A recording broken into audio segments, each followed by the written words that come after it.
عرض سلام خدمت دوستان. بنده امیرعلی بابایی به همراه دوستم رسما احمدی این جلسه برقی رو برای جشنواره خوارزمی ساختیم. این جلسه ما به قسمت همون شخصیت فنی و ظاهری و همه چیزشو بگم. جلسه ما بعدش 12 هستش 12 بود منتها با امپرای بین 50 تا 200 میتونید انتخاب وسیله باهاتون میده. الان با که استفاده کردیم 120 ولی شما با که حل داشتید تا بعدش فقط 12 بود باشه میتونید استفاده. جلسه ما برنامه‌اش هستش از بوتی پروفیل دو هستش موتور یوکس این دوره یعنی دوره کم و دوره تون برای پا بودن دوره کم برای بالا بودن چون فشار بیشتر میشه.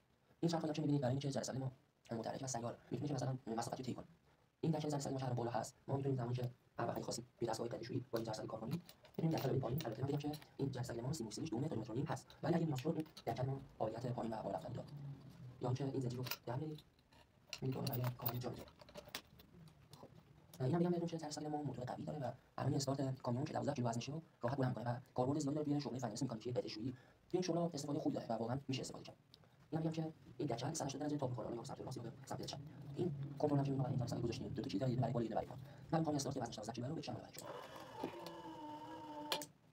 همونطور که می‌بینید این استارت راحت برد بالا و همونطور می‌تونیم حالتمون سمت به پایین گیر همونطور که می‌تونیم جابجا کنیم به هر سمتی که دلمون خواست.